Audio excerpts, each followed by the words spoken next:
끝날 때까지 끝난 것이 아니다. 아주 유명한 말인데요. 이 말은 미국 프로야구 선수였던 요기 베라라는 사람의 아주 유명한 말입니다. 그러니까 결과는 우리가 아무도 모르니까 마지막 끝날 때까지 우리는 최선을 다해야 된다. 그런 의미겠죠. 여러분, 축구 경기를 보면 전후반 45분을 합니다. 45분이 지나면 게임이 끝나게 되는데요. 종료 후에 추가 시간이 더해지는 것을 보게 돼요. 이를 인저리 타임이다. 왜냐하면 경기 중에 다친 선수를 이렇게 치료할 때 이 치료한 시간을 빼서 추가로 주는 시간이다. 그래서 인저리 타임. 혹은 경기 중에 이렇게 선수를 교체하거나 또 경기 중에 흐름이 끊겨서 시간을 낭비했던 이것을 의미해서 루즈 타임이다. 그래서 잃어버린 시간을 다시 추가로 준다. 그런 의미에서 인저리 타임 혹은 루즈 타임 그렇게 이야기합니다. 그런가 하면 이 주심이 제외한 이 시간 추가 시간을 더해 준다라고 해서 레퍼리 타임이다라고 이야기를 해요. 그러니까 전광판의 시간은 이미 끝났지만 경기 외적인 그런 낭비되고 허비된 시간을 추가로 보너스로 주는 시간이 바로 이러한 시간들이죠. 그런데 놀랍게도 이 추가된 시간에 승부가 뒤바뀌는 일들이 종종 있다라는 사실입니다. 그래서 정규 시간이 끝났지만 주심이 휘슬을 부를 때까지는 마지막까지 최선을 다해야 한다는 거예요. 예수님은 십자가에 죽으셨지만 사실 그것으로 끝난 것이 아니었습니다. 예수님은 3일 만에 부활하셨어요. 그리고 제자들을 만나시고 그들에게 보너스 시간을 주신 것입니다. 제자들은 모든 것이 끝났다고 생각했지만 그러나 하나님께서는 이렇게 보너스 시간을 주시면서 그들을 통해 새로운 일을 행하기를 원하셨던 거죠. 그래서 예수님께서는 제자들을 만나시면서 그들에게 이렇게 당부했어요. 이제 내가 할 일은 다 마쳤다. 이제 너희들이 해야 할 일들이 남아있다. 그러니 믿고 복음을 전하라 라고 말씀합니다. 예수님을 따르는 제자들에게 있어서 가장 중요한 것은 이 믿음이었어요. 주님이 보시기에 제자들이 실패한 원인이 바로 믿지 못해서였다라는 것을 아셨던 거죠. 제자들이 나약하고 비겁하고 배신하고 이러한 모든 것들이 결국은 주님에 대한 불신앙 때문이었다는 것을 아신 것입니다. 그래서 예수님은 이 제자들에게 믿음을 회복하게 하시고 그들에게 사명을 주시고자 하셨던 것이죠.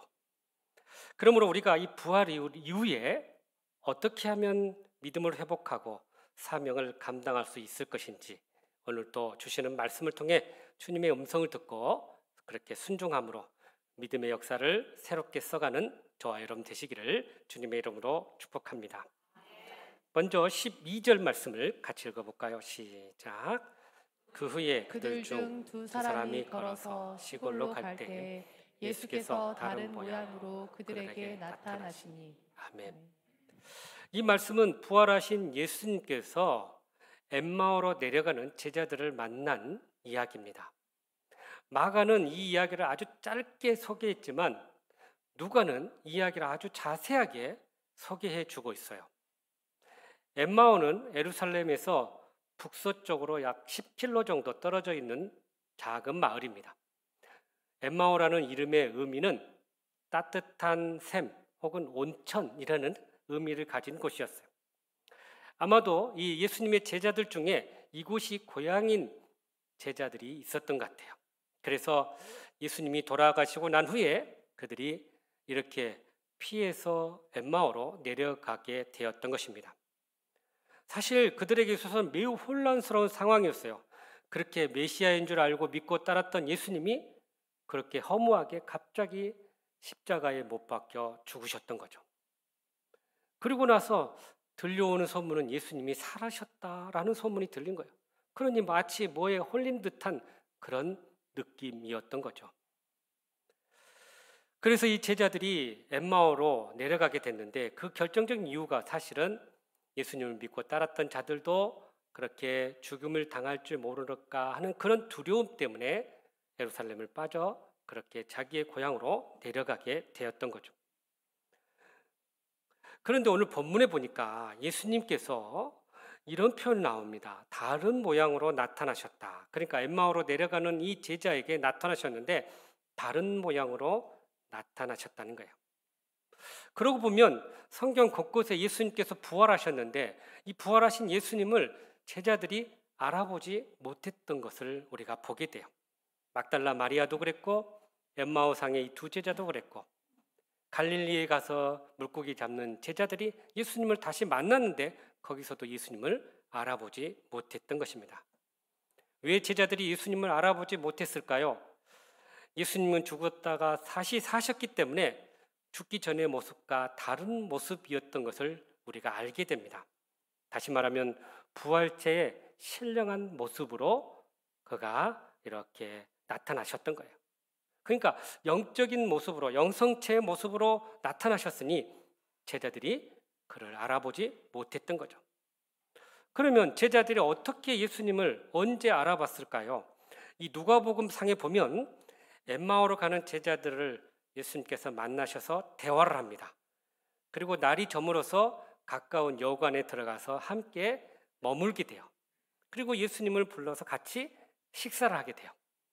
그때 예수님께서 음식을 들고 축사를 하시고 떡을 떼어 나눠줍니다.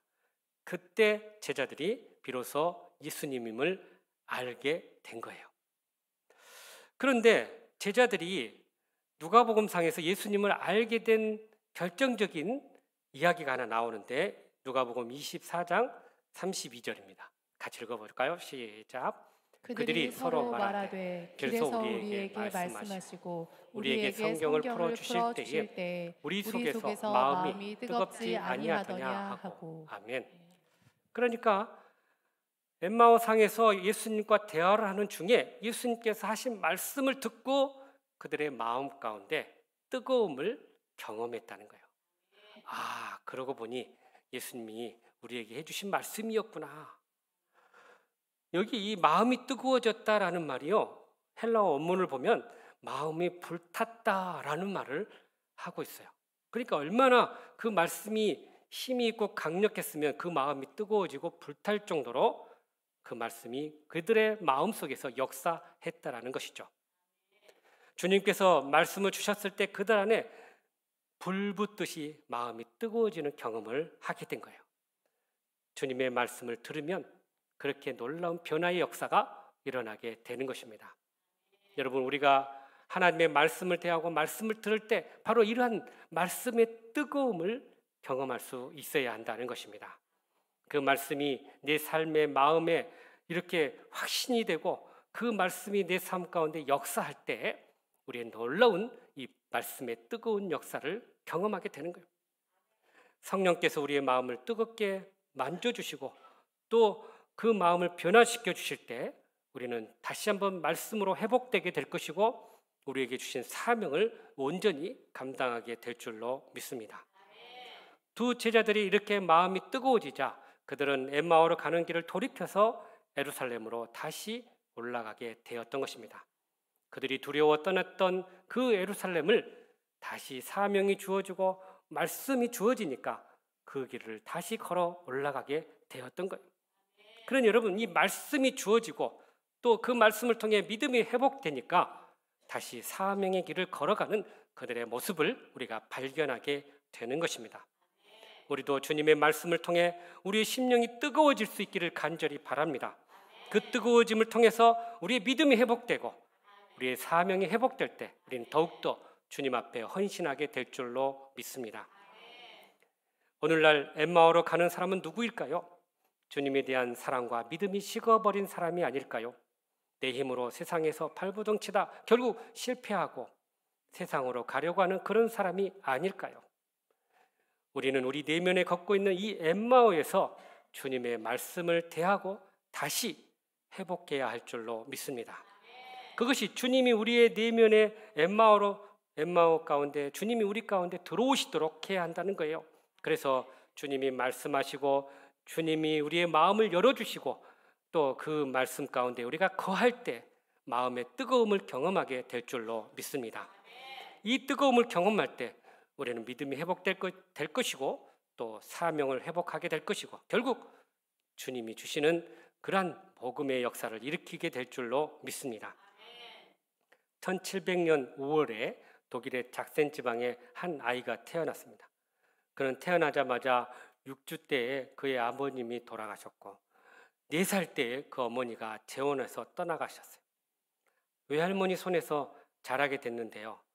그렇게 자신의 불행한 삶을 원망하다가 어느 날 19세 되던 날 기독교 화가였던 스텐버그라는 분이 성화를 그렸는데 그 그림을 우연치 않게 보게 됐어요. 근데 그 그림이 어떤 그림이었냐면 십자가상에서 예수님께서 피 흘려 죽으시는 그 장면이었어요. 근데 그 장면을 볼 때 너무나도 자신의 마음 가운데 큰 충격으로 다가온 거예요. 아, 예수님께서 이렇게 돌아가셨고 이렇게 고통스러우셨구나.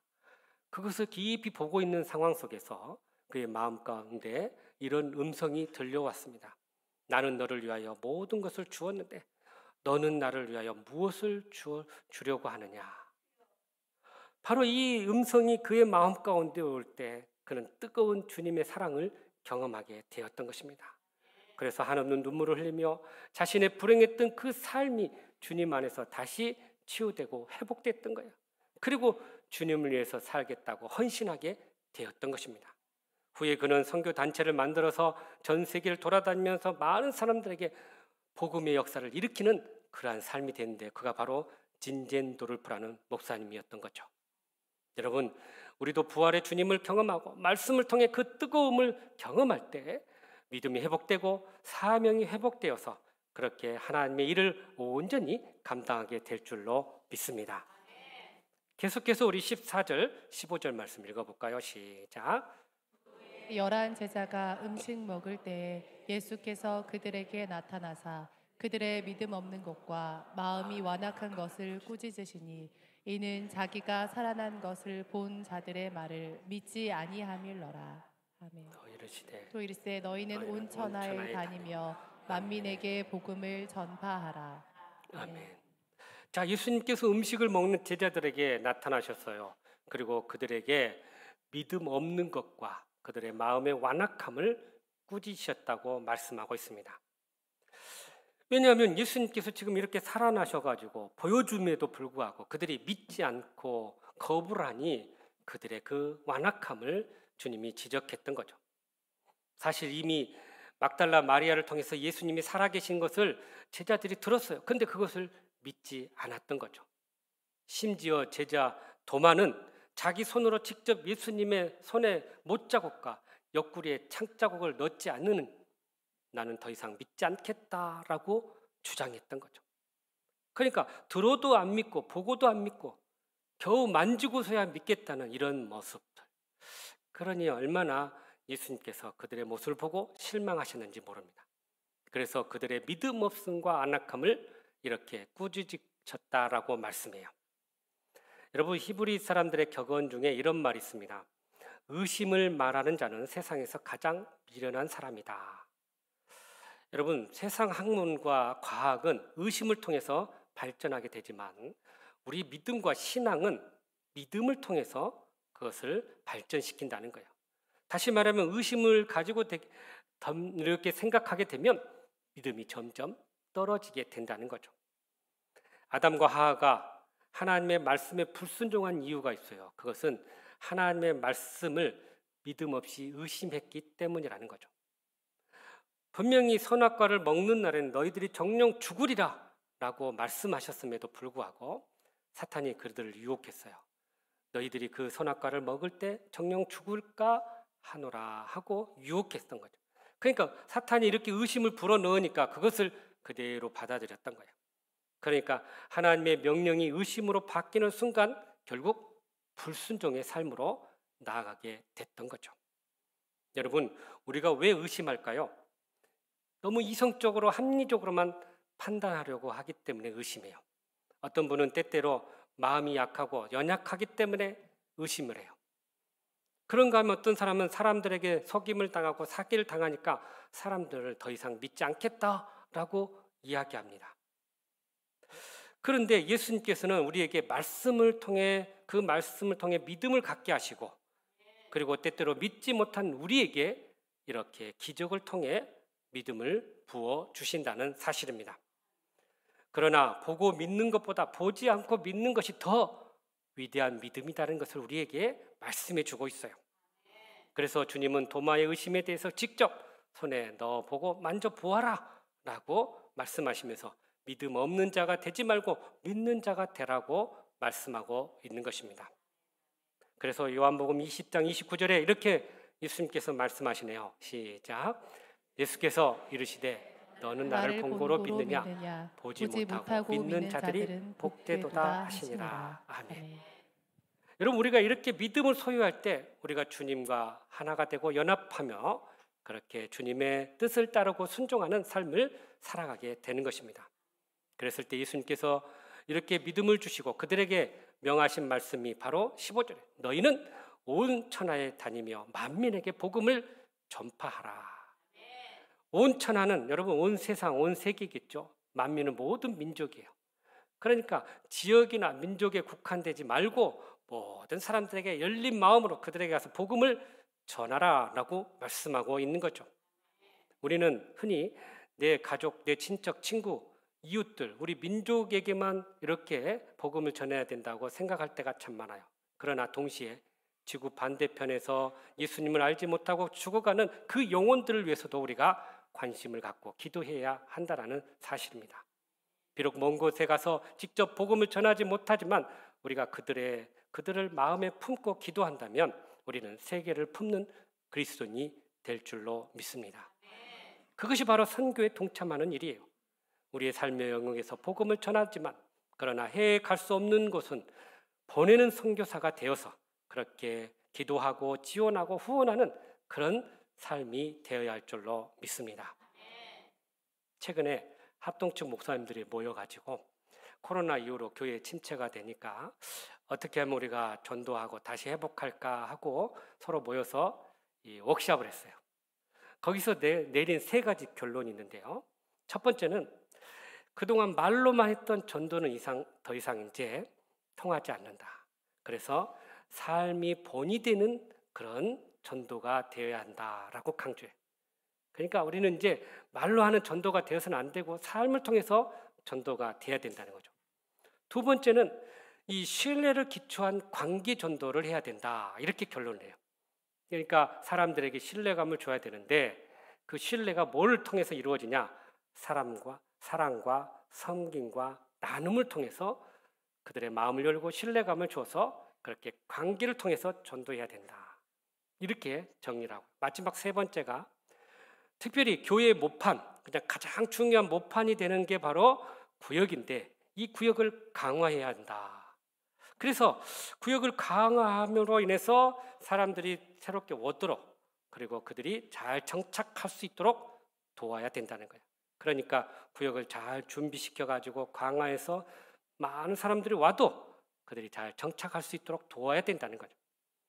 여러분, 이건 제가 이렇게 평소에 생각했던 내용들인데 사실 우리가 새성전에 이제 건축하고 들어가면요, 새성전에 들어가서 많은 분들이 오고 또 우리가 전도하면서 그렇게 많은 영혼들을 주님께 인도하는데 여기서 우리가 어떻게 해야 될 것인가를 잘 보여준 것이 바로 이 세 가지예요.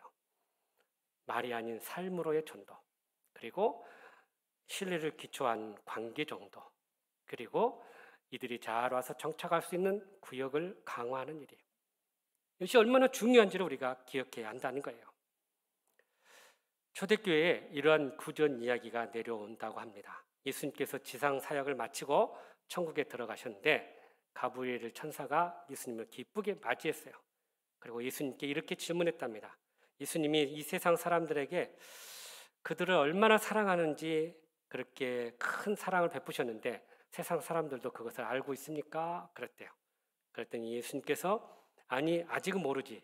유대인들 몇 명만 알고 있을 뿐이야. 이렇게 대답했대요. 그랬을 때 이 가브리엘 천사가 또 물었어요. 그러면 예수님이 세상을 위해 행하신 일을 온 세상에 알리기 위해서 어떤 계획이 있으십니까? 그랬을 때 예수님께서 이렇게 대답했습니다. 베드로와 제자들에게 그 일을 행하도록 말했다네. 가브리엘 천사가 깜짝 놀랐어요. 아니 예수님, 베드로와 제자들이 예수님을 배반하고 모른다고 그렇게 도망간 그 친구들에게 그 일을 맡겼다고요? 그러면서 그럼 그 외에 다른 계획은 없으신가요? 물었어요. 그래서 예수님께서 뭐라고 말씀하시냐면 없어. 다른 계획은 없어. 나는 그들에게 내 일을 맡겼고 그들은 내 일을 잘 해낼 걸로 믿네. 여러분, 예수님께서 우리에게 맡기신 이 일들을 우리가 잘 해낼 것으로 예수님은 믿고 계신다는 거예요. 그러니 오늘 우리가 이 사명을 온전히 감당해야 한다는 사실입니다. 그러므로 우리는 부활의 주님을 경험하고 민족과 열방을 품고 그렇게 복음을 전하는 데 앞장서서 주님의 뜻을 이루어가는 저와 여러분의 삶이 되시기를 주님의 이름으로 축복합니다. 마지막으로 우리 20절 말씀이네요. 시작. 제자들이 나가 두루 전파할세 주께서 함께 역사하사 그 따르는 표적으로 말씀을 확실히 증언하시니라. 아멘. 복음을 전하는 제자들에게 주님이 약속하시네요. 두 가지를 약속했는데 하나는 너희들과 함께 하겠다. 다른 하나는 너희들에게 표적이 일어날 것이다. 그러니까 복음을 전하는 복음의 현장 가운데 주님이 함께 하시고 주님이 능력을 주셔서 놀라운 기적을 일으키시겠다고 약속하고 있어요. 여러분, 이 표적이라는 헬라어는 세메이온이라는 단어인데요. 이게 무슨 뜻이냐면 징조 혹은 사인, 그런 뜻이에요. 이게 무슨 말이냐면 하나님께서 우리와 함께 하신다는 그 징조, 사인을 이 기적을 통해서, 표적을 통해서 우리에게 보여주시겠다는 거예요. 그래서 구약 성경에 보면요, 하나님께서 선지자들을 세워갖고 보낼 때 선지자들이 하나님의 말씀을 대언합니다. 그때 사람들이 뭐라고 했냐면 당신이 하나님이 보냈다면 우리에게 표적을 보여주십시오, 이런다는 거예요. 그럼 하나님께서 그들을 통해 표적을 보여주시고 믿게 하셨던 거죠. 여러분, 표적은 바로 복음을 효과적으로 전도하기 위한 아름다운 도구예요. 그러니까 복음을 전하는 자에게는 이 표적이 나타나서 하나님이 살아계심을 증거하게 된다는 것입니다. 그래서 이 능력을 예수님께서 12 제자들과 70인 또 제자들에게 주셨고 오늘 우리에게도 동일하게 이 능력을 주셨다라는 사실입니다. 구체적으로 어떤 표적인가를 17절에서 18절에 우리에게 보여주는데 같이 읽어보죠. 시작. 믿는 자들에게는 이런 표적이 따르리니 곧 그들이 내 이름으로 귀신을 쫓아내며 새 방언을 말하며 뱀을 집어올리며 무슨 독을 마실지라도 해를 받지 아니하며 병든 사람에게 손을 얹은즉 나으리라 하시더라. 아멘. 그러니까 믿는 자들에게 많은 표적이 나타날 것인데 바로 복음을 전하는 자들, 복음의 현장 가운데 이러한 능력이 나타난다는 거예요. 첫 번째는 이 마귀의 방해 역사에 하나님께서 함께 하셔서 그들을 쫓아내시겠다는 거예요. 여러분, 우리 영적인 싸움터에, 복음의 현장은 영적인 싸움터예요. 그러니까 그들이 얼마나 방해하려는지 몰라요. 그러니까 우리는 하나님의 능력을 힘입어서 이 방해 세력들을 물리치고 이겨내야 한다는 거예요. 그래서 이렇게 영적인 권세를 가지고 영적으로 억눌린 자에게 복음을 전하고 그들을 자유케 하는 놀라운 능력이 우리 가운데 임하게 될 줄로 믿습니다. 또한 새 방언을 말할 것이다 라고 이야기합니다. 여러분, 방언은 오순절 성령이 임할 때 나타났던 현상이었어요. 그러니까 성령의 임함으로 성령께서 말하게 하심으로 각 나라의 언어로 하나님께서 행하신 일들, 또 예수님께서 이 땅에 오신 일들을 증언하고 말하게 했던 거죠. 그러니까 이 방언의 역사는 결국 성령의 임재와 능력을 의미한다는 사실입니다. 또한 뱀을 집어 올린다고 이야기합니다. 여러분, 우리가 뱀을 잡아서 올릴 일은 별로 없겠지만 사도행전 28장에 보면 이 바울 사도가 이 멜리디셈 앞두고 거기서 배가 풍랑을 만나서 파손돼요. 결국 헤엄을 쳐서 멜리디 섬에 올라 들어갔는데요. 불을 쬐고 있는데 갑자기 바위 틈에서 독사가 나와가지고 바울을 물어요. 그런데 놀랍게도 아무런 일이 안 일어나요. 그러니까 그 계기를, 그 장면을 보고는 이 원주민들이 야, 이 사람 신의 사람이다 이렇게 생각하고는 바울을 받아들이고 바울이 전하는 복음을 받아들이게 된 거예요. 그러니까 이러한 능력을 통해서 복음을 전하는 계기로 삼았던 거죠. 하나님께서 보호해 주시고 함께해 주신다는 그런 의미가 담겨져 있습니다. 네 번째는 무슨 독을 마실지라도 해를 받지 않는다라고 이야기합니다. 순교자들의 역사를 보면요, 사람들을, 믿는 자들을 죽일 때 음식에 물에 독을 탄다고 합니다. 그래서 그걸 먹으면서 독살시키는 일들이 있었다는 거예요. 그런데 주님이 함께 하실 때 그들은 어떤 위험과 위기 가운데서 그 모든 어려움을 이겨낼 수 있었다는 거예요. 여러분, 우리가 다니엘의 삶을 통해서 잘 알 수 있잖아요. 왕의 신상에 절을 하지 않았다고 그들이 풀무불 가운데 던져졌어요. 평상시보다도 7배나 뜨거운 풀무불에 들어갔음에도 불구하고 그들은 머리털 하나 상하지 않았다는 거예요. 주님께서 그들을 보호해 주셨기 때문이죠. 심지어 사자굴에 던졌을지라도 그들은 아무런 해됨도 없었던 거예요. 주님이 함께 하셨기 때문이죠. 여러분, 더 놀라운 것은 병을 고치는 역사가 있다고 말씀하고 있어요. 병든 사람에게 손을 얹은 즉 나으리라 라고 말씀해요. 여러분, 베드로가 이 루다의 중풍병자 애니야를 낫게 했고요. 또 이 요바에 죽었던 제자였던 다비다를 또 살리는 일이 있었어요. 빌립 집사도 귀신을 쫓아내고 안진뱅이를 낫게 하고 중풍병자를 고쳤어요. 또 바울 사도도 그랬어요. 바울 사도도 이 박수 엘루마 안에 가운데 있는 이 귀신을 쫓아냈고요. 그리고 루스드라의 안진뱅이를 낫게 해줬고요. 드로아의 청년 유두고, 말씀을 듣다가 졸다가 떨어져 죽었던 이 유두고를 다시 살리는 일이 있었던 거예요. 그러니까 요한복음 14장 12절에 보면 예수님께서 이런 말씀을 하셔요. 나를 믿는 자는 내가 하는 일을 그도 하겠고 또한 그보다 큰 일을 하리라 라고 말씀해요. 그러니까 우리가 믿고 주님이 행하신 대로 행한다면 우리도 주님이 행한 일들을 할 것이고 그보다 더 큰 일을 행하게 될 줄로 믿습니다. 제가 처음 담임 목회를 가서 사역을 했는데요.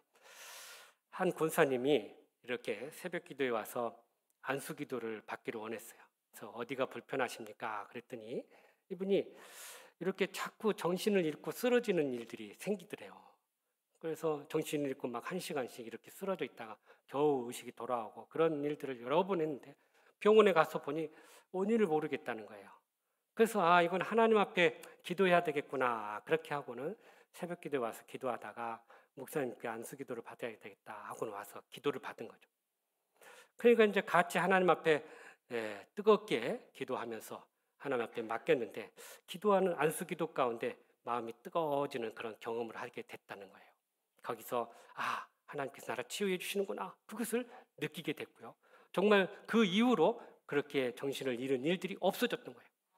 그러니까 본인이 그렇게 하나님의 은혜를 경험하니까 이분이 어떤 일을 하냐면 만나는 사람마다 교인들에게도 뿐만 아니라 믿지 않는 친구들, 친척들 만날 때마다 하나님께서 이렇게 내 병을 치료해 주셨어. 하나님은 살아계셔. 이렇게 전하고 증거하면서 복음의 역사를 일으키게 되었던 거죠. 여러분, 이번 우리가 대강절을 맞이하면서 또 성탄절을 앞두고 있는데요. 우리가 기억해야 할 것은 주님이 이 땅에 왜 오셨는가를 기억해야 한다는 거예요. 주님이 이 땅에 오시는 그것은 복음을 전하는 거예요. 그러니까 그 주님을 우리가 전하고 또 모든 사람들에게 알려야 한다는 거예요. 우리가 주님을 전할 때 주님이 주신 그 능력과 표적을 통해서 전해야 됩니다. 그런데 여러분 꼭 기억해야 할 것은 가장 큰 능력이고 표적은 바로 사랑의 표적이라는 사실이에요. 주님께서 베푸신 그 사랑을 경험하고 그 사랑으로 우리가 섬길 때 놀라운 기적의 역사가 일어나게 될 줄로 믿습니다. 바로 이 사랑의 표적을 통해서 주님을 전함으로 그렇게 이 성탄의 절기가 또 이 대강절의 절기가 복음을 전하는 놀라운 기회가 되길 줄로 믿습니다. 그러므로 우리의 삶의 현장에서도 이 사랑의 표적을 통해서 주님을 전하고 복음의 열매가 맺어지는 저와 여러분의 삶이 되시기를 간절히 바랍니다. 사랑하는 성도 여러분, 우리에게 주어진 사명을 감당하기를 원하십니까? 그렇다면 오늘 주신 말씀처럼 먼저 말씀의 뜨거움을 경험하고 우리에게 주신 믿음과 또 사명을 회복할 수 있기를 간절히 바랍니다. 또한 주님의 부활을 경험하고 그렇게 주님이 살아계심을 민족과 열방 가운데 전할 수 있기를 간절히 바랍니다. 나아가 삶의 현장에서 이 사랑의 표적으로 주님을 전하고 놀라운 복음의 열매를 경험하는 저와 여러분 되시기를 주님의 이름으로 축복합니다. 기도하겠습니다. 사랑과 은혜가 풍성하신 하나님, 오늘 또 우리에게 주신 그 사명을 우리가 기억하고 그 사명을 이루어가는 저희들 되게 하여 주시옵소서. 무엇보다도 사랑의 표적을 통해 주님의 그 사랑을 전하여 이 성탄의 절기에 아름다운 복음의 역사들이 일어나게 도와 주시옵소서. 예수님의 이름으로 기도하옵나이다. 아멘.